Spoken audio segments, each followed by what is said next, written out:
Sales and marketing for vapor power and precision boilers. Joining us today from the company side are our regional sales managers. We have Rob Schmitz, who covers the West. We have David Lucas, I believe, is on, who covers the Midwest. Denise Landis, I saw her earlier. She covers Texas, Oklahoma.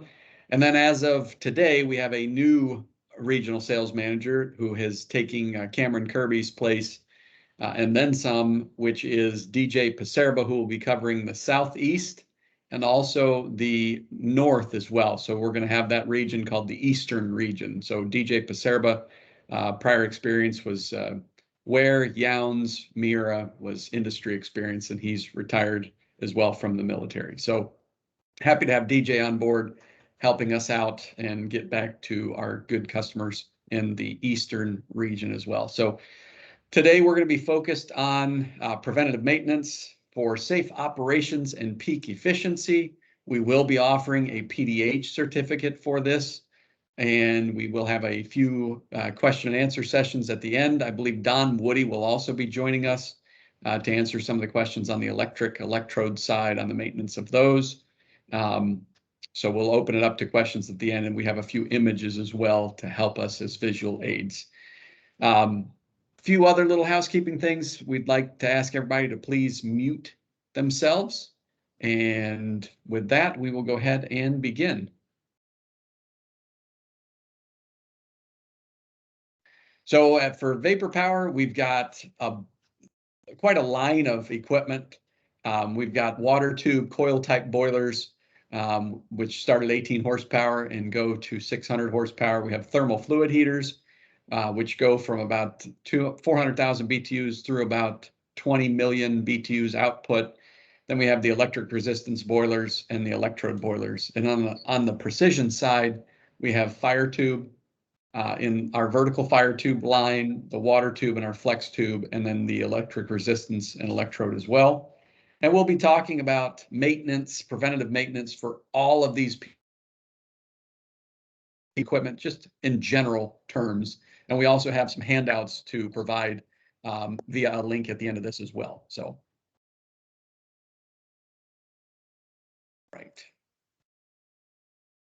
So we will cover today the importance of routine maintenance in keeping that equipment sound and operable and safe, common boiler issues and ways to avoid them. We'll talk about some simple tips to ensure that the equipment is reliable and safe. We'll talk about basic maintenance tasks that should be performed daily, monthly, semi-annually, and annually. A word about those. Again, we will be presenting these in general terms. So just as a word of information, you would still need to follow the actual manufacturer's recommendations for that specific product, and those pieces of information would be provided in an operating and maintenance manual for the equipment. And then the last thing we'll be talking about is how to implement a routine inspection and maintenance schedule. So talking about the importance of routine maintenance, definitely preventative maintenance is super critical in making sure that that boiler that you bought, or that your customer bought rather, is going to last that 25 years plus. You've got to do preventative maintenance to help foment that process. Record keeping is critical. Daily logs, and then doing all of the weekly, quarterly, semi-annual, and annual maintenance is very key. I think all of us can attest to having been in boiler rooms where they've never opened the system up. They've somehow skirted around the rules of the state in certain instances, or they have tanks there that don't fall under certain jurisdictional guidelines, and those have not been taken care of whatsoever. Or you might run into, where you just don't have equipment operating, or feed equipment operating properly, or softening equipment operating properly. Preventative maintenance is certainly much less time consuming and much less expensive than reactive maintenance. I think everyone on this call has probably worked on projects where, due to lack of any maintenance, they've had to take out entire tube sheets or take out entire coil bundles, or they've had to jackhammer out scale out of a unit, throw away elements, a myriad of different things. Boiler equipment failures, they can be dangerous, and maintenance often reveals a trend toward equipment failure. So just a few little videos here that we've got to share, and forgive that these are fire tube. That's my fault. That's what I had. Not saying anything ill of a fire tube, but I think there's some good images here as a result of no maintenance whatsoever or very little maintenance being done. So I'll share a couple of videos with you here. So here we're showing a tube sheet, backside fire.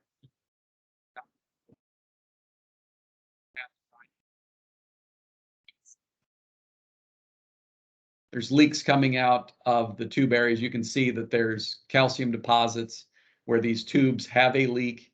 And this is as a result of basically no maintenance, poor maintenance. You've got bad water quality. You've had scale deposits build up on the backside of that tube sheet, and that has essentially caused a superheated zone. And you've pulled that tube away, and you've now got a leak that can only really be repaired by likely the cleaning of the water side of that boiler, and then re-rolling tubes. And in some cases, you might have to do an entire re-tube on this boiler, which is extremely expensive, and also it takes quite a bit of time as well.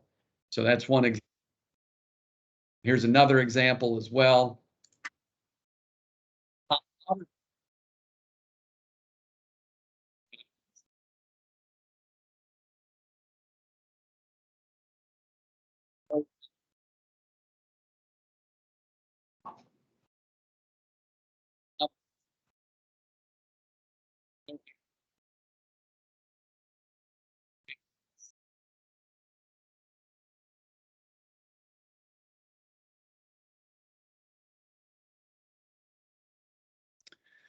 So some troubleshooting for common boiler issues.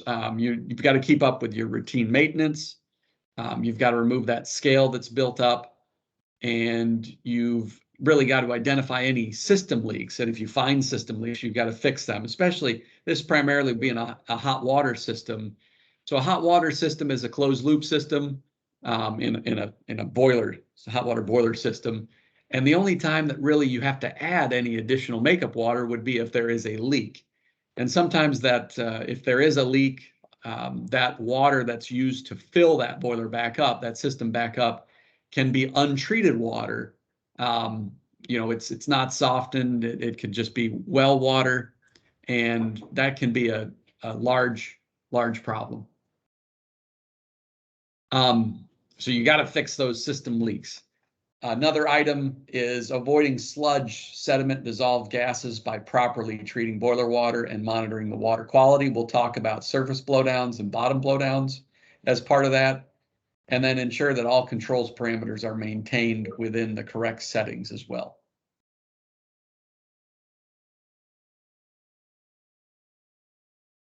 All right, a couple little different images. The image on the left is an image of scale inside of a tube.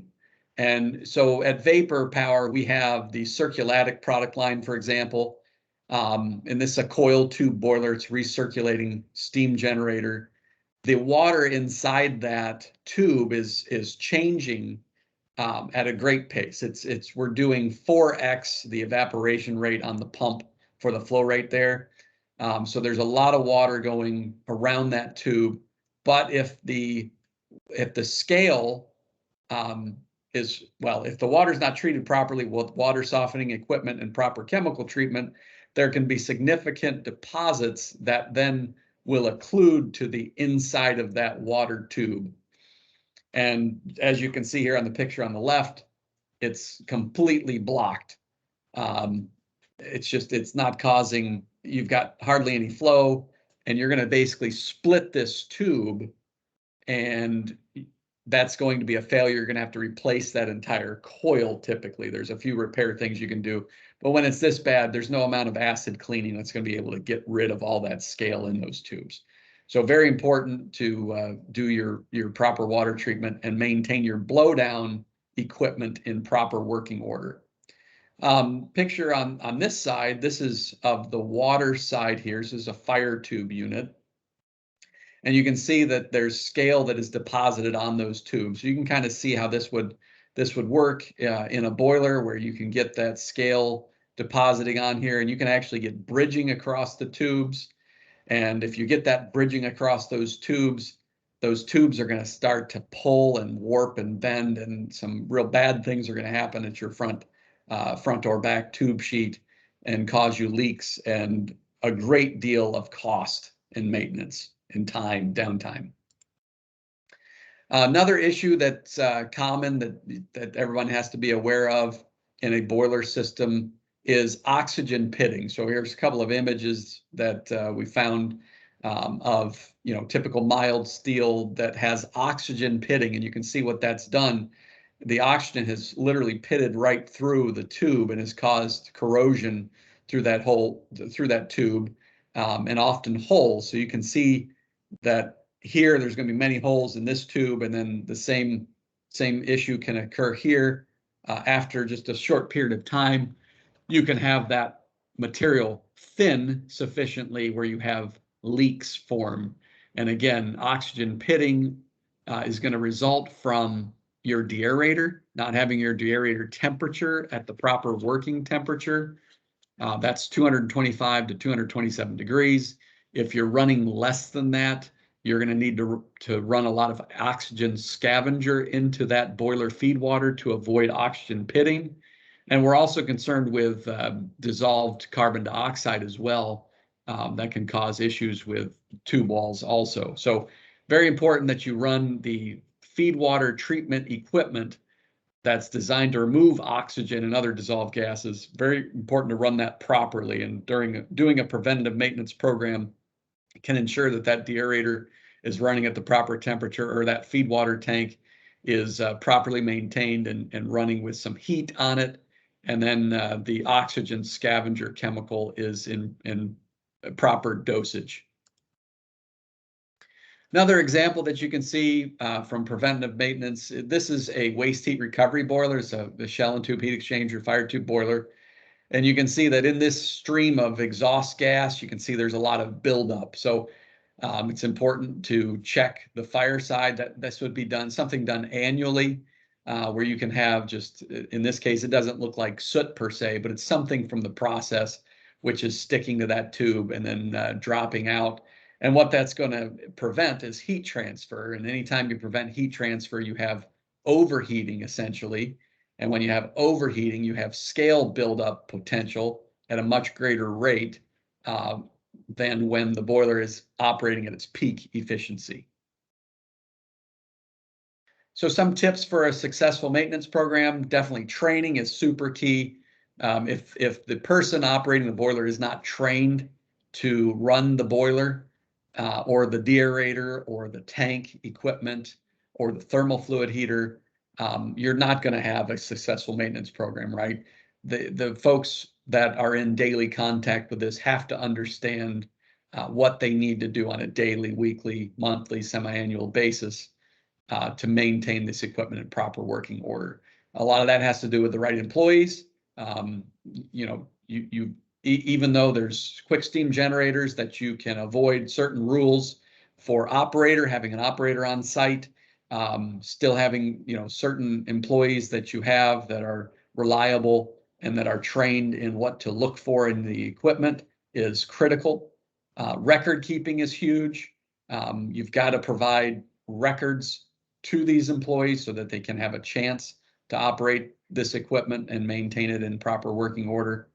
And then you have to have tasks as part of your maintenance program. So what are you going to change out as a preventative basis? Are you going to, every 5 years, are you going to change out a bottom blowdown valve, or are you going to change a float ball in a level control? What are those things that you're going to do as a task-oriented item to avoid a safety risk or expensive downtime?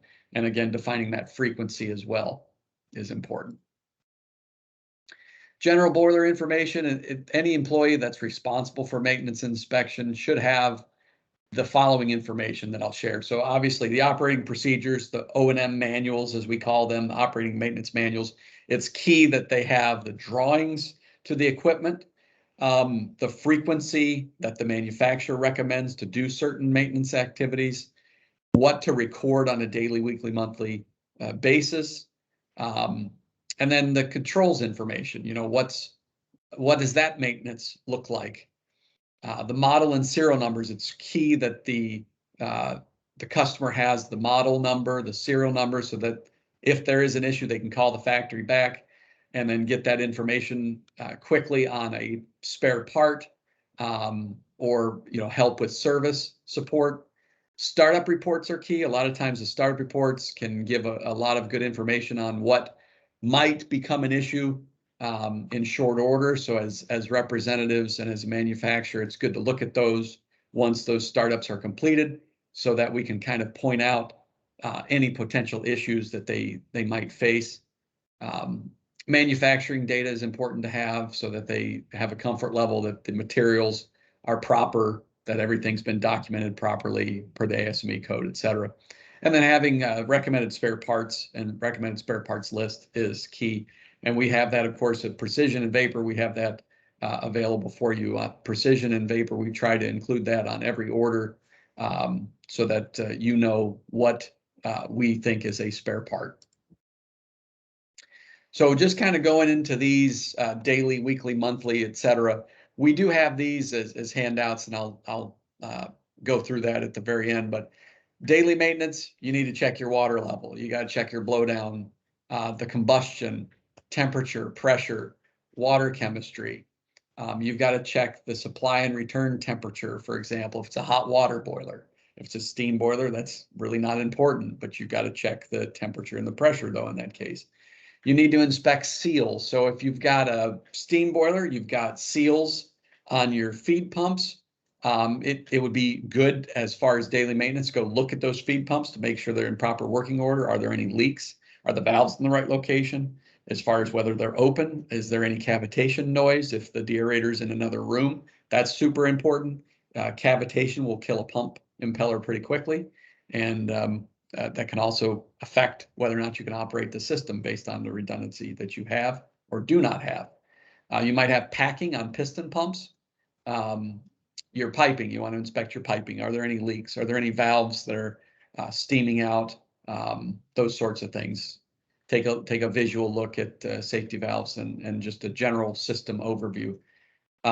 You want to record gauge temperature, gauge pressure, and then you want to check your feed water pressure. If you have a steam boiler, you want to check your feed water pressure, make sure it's in the right range. If you've got a 150 PSI boiler and it's operating at 100 PSI, but your feed water pressure gauge is only reading 50 pounds, water's never going in that boiler. Now, obviously, you'd have a low water condition at that point, and everything should shut off and recycle, but it's always a good idea to check that. You may just have a bad gauge that needs to be switched out. On the steps to blow down a boiler, the first step, I think this is very key, because in steam boilers, one of the biggest items that you need to do, which we make it pretty easy on the vapor side, we do automatic bottom blows on the vapor circulatic products. So you really don't have to worry about this at all, because it automatically does it for you. But if you've got a Scotch Marine boiler, a water tube boiler, those boilers are going to have manual valves in North America. So what you need to do to properly blow down the boiler is you need to have someone go out there, open up the quick opening valve. Now that's actually shown in this image. You can see that valve. This is a quick valve. There's another quick valve. So on a typical arrangement, high pressure steam boiler, you're going to have two quick valves and one slow. So these are the two quick valves. They're also called knife gates. And then this is a slow opening valve here. So you first open the quick opening valve. You would open both of those, and then you would open the slow opening valve last. That slow opening valve is that valve with that red handle there. You would blow down the boiler for the right amount of time, according to whatever the chemical treatment company has advised you of. Sometimes there might be a shunt push button that you would have someone depress. If you're going to drop this below the low water point, which would not necessarily be typical, but if you're going to drop it below the low water point, you might have somebody shunt that while you do that, so it's safe. And then you would first close the slow opening valve once you're done, and then you would close the quick opening valves closest to the boiler last. So this quick opening valve here closest to the boiler would be closed last. You would open the slow opening valve again to drain the line in between here and here. And you would drain that out of there so that's free and clear of any debris, sludge, occlusions, scale, etc. And that would seat nicely. And then you would close that slow opening valve again, and then you just double check that handle to make sure it's completely tight, shut off after that valve has cooled down some. So you might come back after, 15, 30 minutes and kind of have that on your route back. And blowdowns, as a minimum, you want to recommend a blowdown, bottom blowdown once a shift. At the very least once a day. But again, the main reason you see, as I showed those videos in the first few slides, the main reason you see leaks from scale is because the boiler's not been blown down at the bottom at all. So those dissolved solids have stayed on there and occluded and then are causing leaks. I think we'll skip this one just based on the, we got some feedback that there's not quite enough bandwidth. So we'll share this. If you want to share this out on the notes, Brittany, for this particular video, this is from Ware, and it's not our boiler, but it's a really good video of how to check water level in your boiler. So it's a great little video. So we're going to share that on the messages field. All right, so weekly maintenance, you want to wipe down the unit. You just kind of check it for dust, check it for oil. Check the flame safety control. So what we've got shown here is on a typical vapor boiler, we use a Siemens LMV 51 or 52. Honestly, most of them are 52 now, and that's what's shown here. We have an Allen Bradley PLC processor here as well. There's an HMI on the front of this. But you want to check this equipment. You want to make sure everything on the HMI is in working order. Make sure there's nothing that has occurred inside the panel that week. This is a 120 panel. So, the 120 panels are quite safe to open. The 480 panel, you may have to have a little different maintenance on a 480 panel, but you don't really need to check a 480 panel weekly. You want to check your combustion air source or sources. So if you have louvers, if you have combustion air damper relays, are those in proper working order? Are they opening when they're called on? Have they been jumpered, bypassed, etc.? If they have, how is that going to be remedied? You want to inspect the boiler for any visible signs of hot spots. So sometimes on a Scotch Marine boiler, you can have hot spots on a rear door. On a water tube boiler, you might have hot spots on a casing. You might have hot spots on the burner area around the refractory throat, and that can be a sign that the refractory is cracked or failed in some fashion. And that might need to be inspected on just a quick with a camera through a sight port just to check the condition of that, or maybe through the back end of a rear plug, take a look at that, and then plan for that refractory repair. If it's significantly damaged, do we need to take this offline before our annual maintenance inspection? What do we need to do to plan that out? You want to check all your linkages. So with this boiler, obviously, with this particular unit with the Siemens, you wouldn't have linkage. You would have servo motors, though. You want to make sure they're in proper working orders. Their covers are on so that you don't have dust on those circuit boards. And then again, if it's linkage, is everything tight? Is there any slippage that would potentially cause combustion issues, soot, etc.? And then you want to check all the rest of the burner controls, the flame scanner, etc., the pilot, the igniter. Is your igniter intact? Is the porcelain cracked? Has it been eroded at the tip where the spark is not going to spark properly to light the pilot correctly? And then you want to check your chemical feed equipment also if you're using chemicals. Are they online? Is the mixer working properly? Is the dosing pump working properly? Is the timer plugged in? Some of these things are not hardwired. They're actually just a 120 plug. Did somebody disconnect the plug, etc.? So there's a myriad of things to look through there. On the monthly side, if you have grease bearings, sometimes that's applicable. If you have a belt-driven item, that may be applicable then. Most of the equipment nowadays, you really don't have a lot of grease or any grease fittings at all. You would want to test monthly your airflow switches. So on a boiler, forced draft boiler, you have a burner that has an airflow switch to prove positive airflow. That can be tested very simply with just a meter. You want to test any valves for leaks. You want to take a look at your stop check, IK, non-return valves, to make sure that's in proper working order, that you don't have excessive chattering, or if chattering has suddenly ceased, that could also be a concern as well. You want to check and replace any fan filters. So this is important on electric boilers. There are fans, I mean, you can actually see them here. Right down here, there's fans. This is going to be drawing cold air. The idea is drawing cold air from the bottom and then push it out the top.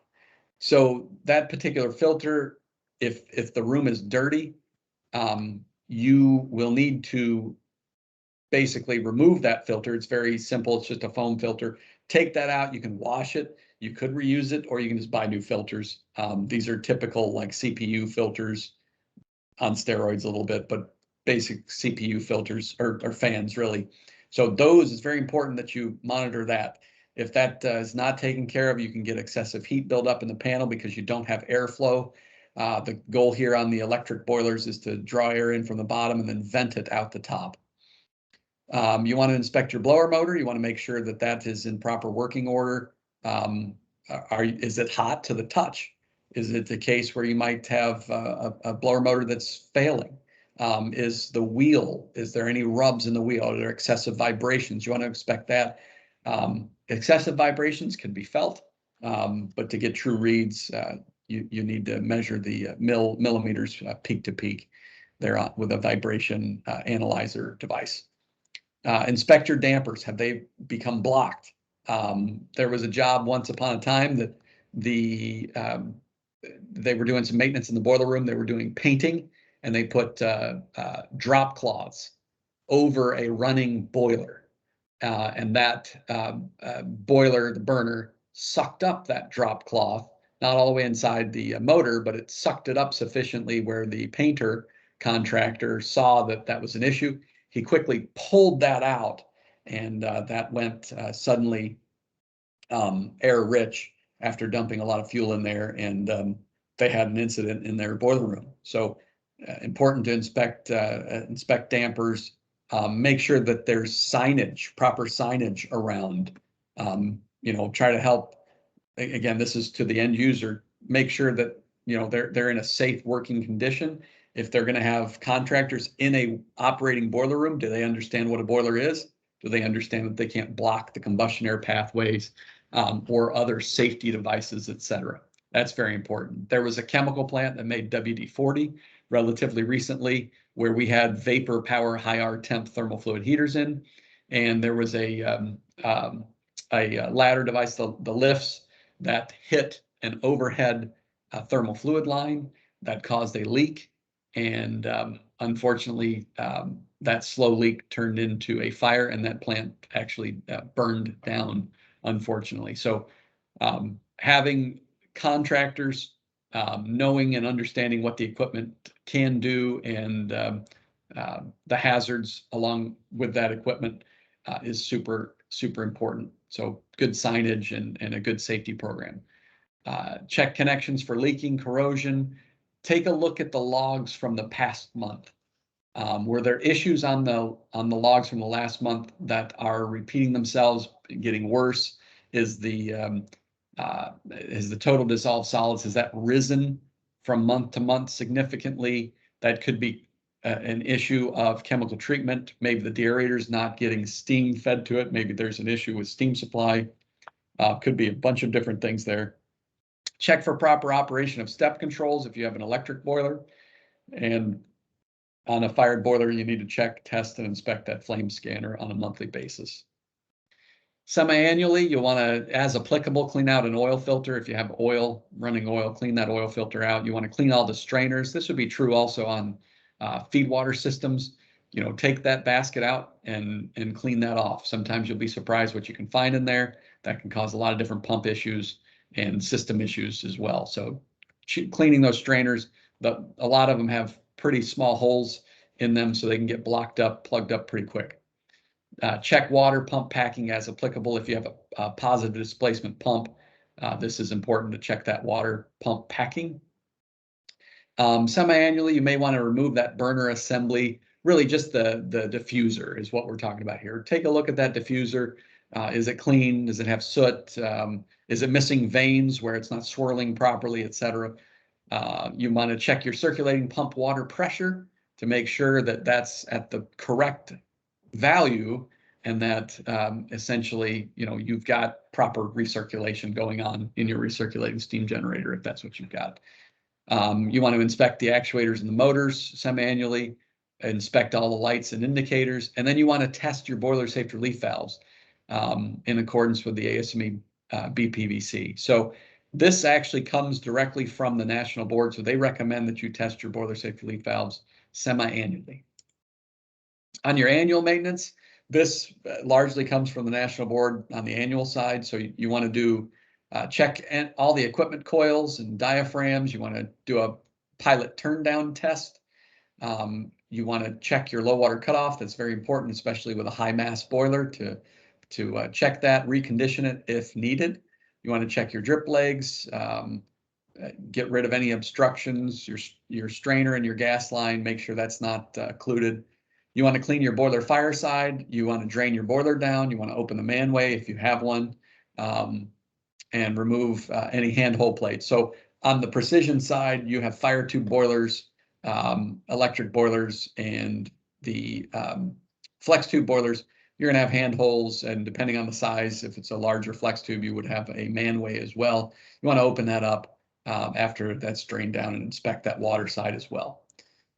Clean your burner, replace any gaskets. Obviously, if you drain your boiler down, you need new gaskets, of course.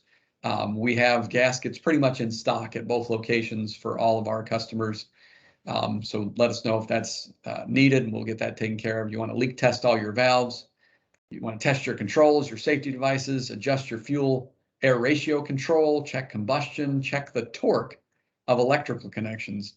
So this is important. I think we've got a slide here next that shows an image where I can zoom in on that. And then you want to check your condition of your contactors and your power wiring. So here you've got some contactors. You want to check your torque.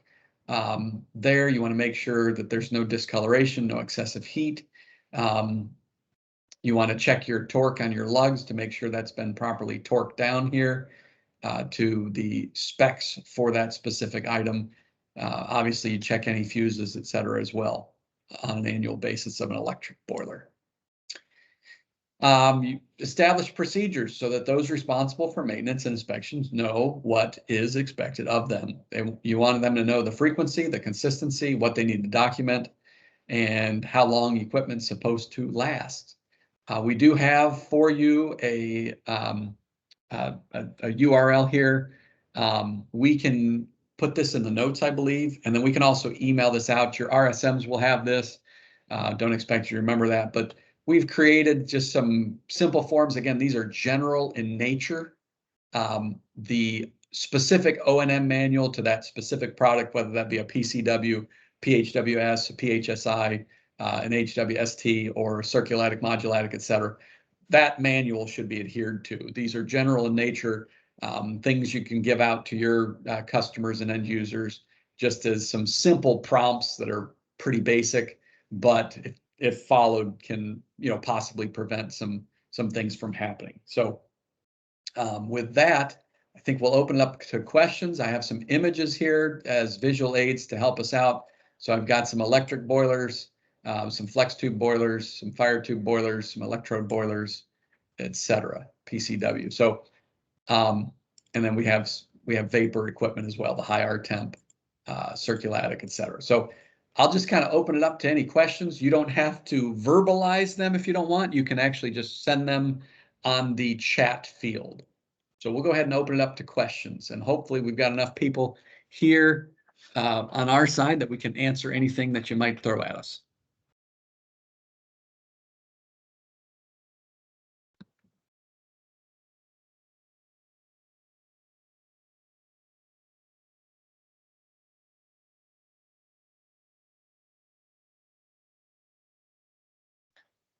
And if you do have a question you want to ask verbally, just go ahead and unmute.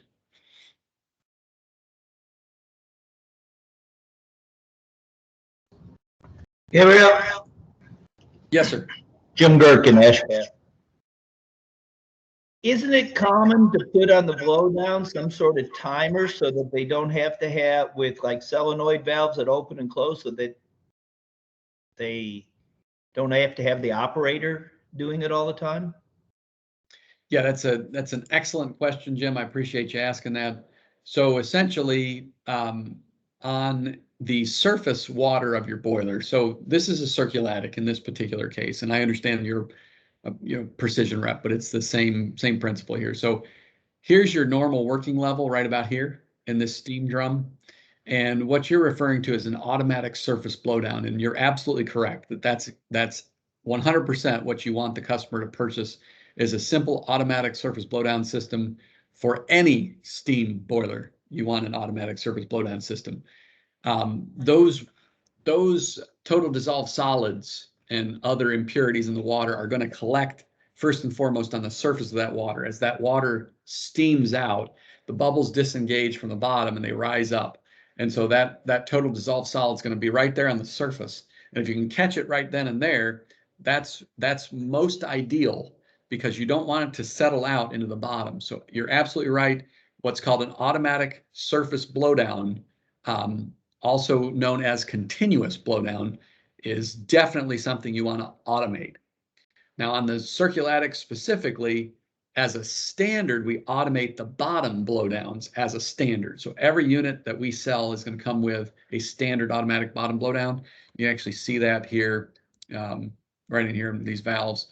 But we don't standardly offer the automatic surface blowdown. Now, the reason that is the chemical treatment company will often have their own brand, etc., that they'll want to use on that boiler.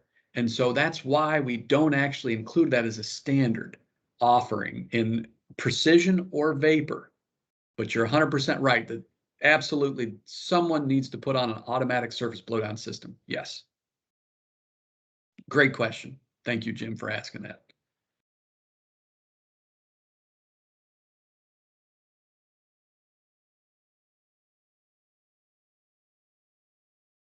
And I do believe we have Don Woody here, just so everybody's aware. Don Woody is a senior applications engineer for precision boilers. He's got a wealth of knowledge on the electrode boiler side. And so if there's any questions about maintenance for the electrode boilers as well, I believe that Don Woody would be able to answer those. So just continue to open it up for questions. Yeah, I'm available. Thank you, Don. I thought I saw on there. Yeah, the electrode boiler is nice because you don't have the high temperatures in there, so you don't get the scaling and some of the other things that you get in the fossil boiler. Nothing in that boiler ever gets hotter than the saturation temperature of steam. So you don't get scaling. You get some slow wear just due to the flow of water, and that's about it. There's about 3 parts in there that will wear over the years and are very, very slow, very predictable maintenance items. So the electrode boilers tend to be maybe a third of the wear, a third of the maintenance cost of a big fossil boiler of the same size. But they're very interesting and very in demand right now.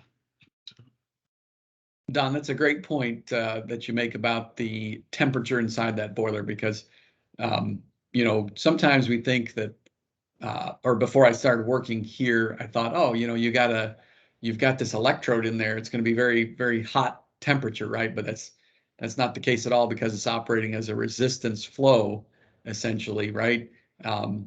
So yeah, that boiler, to your point, you're never over saturation. So unlike the fuel fired boilers where you're going to see 2,500, 3,000 degrees in a furnace, you won't see anything remotely close to that in an electrode boiler. And that does make for much, much less potential for scaling up and maintenance issues associated with that. Absolutely. Right. Yeah. No arcs, no sparks, just purely resistive load through streams of water. So you're right.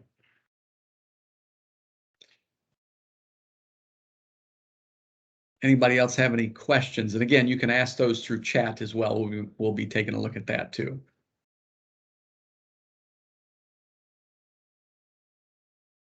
All right, so I see one right here. Hold on, it just disappeared. Okay, so the question from Mr. Brocker. Good to see you, Mr. Brocker, so to speak. What's a real life expected frequency of cleaning the resistance electrodes on an electrode boiler with normal water conditions and a decent chemical treatment program? Don, you want to take that one? I can. I've been around here for about 25 years, so I've seen a little bit of everything. And that the key word there was a good treatment program. These boilers that have a good treatment program tend to not need to be cleaned. They'll be around for 20 years. Elements sometimes will burn out. Did you pull that element out? It's nice and clean. Without that chemical treatment program, or if they use hard water, not even softened water, you do see some scale buildup. They do tend to be a little bit self-shedding of that scale because they expand and contract because they do get hot. They'll get up to 1200 degrees or so, kind of expand, break loose the calcium and drop it to the bottom. But with a good treatment program, we see very little problems at all, very little scale, and even the resistance boilers, steam boilers. That really is that's a great question. I've got a follow-up question on the electric resistance, Don. What's the expected frequency with which you'd have to change out an element on an electric resistance boiler? So not the electrode HVJ or BBJ, but electric resistance, say a hot water boiler. So not a steam boiler, but a hot water boiler. Any idea on the expected frequency of change on the element? Yeah, that's hard to track. We ship, dozens of these a month, hundreds of these a year, and we don't sell that many, elements. One time we tried to estimate it, and we were thinking around 1% failure per year. So, or maybe up to 2% on a steam boiler. So over a 10-year period, if you had 100 elements, in 10 years, you might lose 20 elements, something like that. And, they're not too high watt density, about, 75 on the watt density. Some people run up to 120, which will shorten the life. So the average element will last more than 5 years, generally around 10 years. But there are a few in there that fail, every year. When you have a big bunch of them, you'll have one or two. I don't know if that answers the question specifically, but yes. We get a pretty long life. Mm-hmm. Yep. Thank you.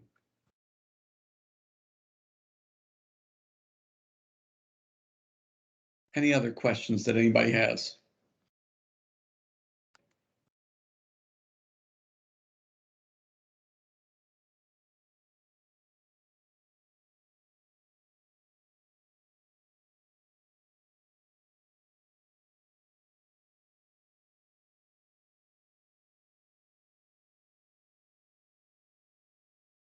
All right, well, we are going to send the link to this. All the RSMs will have this particular link to the maintenance slicks. I would call them maintenance slicks, I guess. That'll just be a simple little URL. We'll make sure all the RSMs have those. And again, if anybody does need a PDH certificate, do let us know. We appreciate everybody's time, and if we don't see you before then, I hope everybody has a Merry Christmas and a great New Year. And we will be at the AHR show in Las Vegas, Nevada. We're looking forward to seeing all of our reps there. So thank you all very much. Appreciate the time.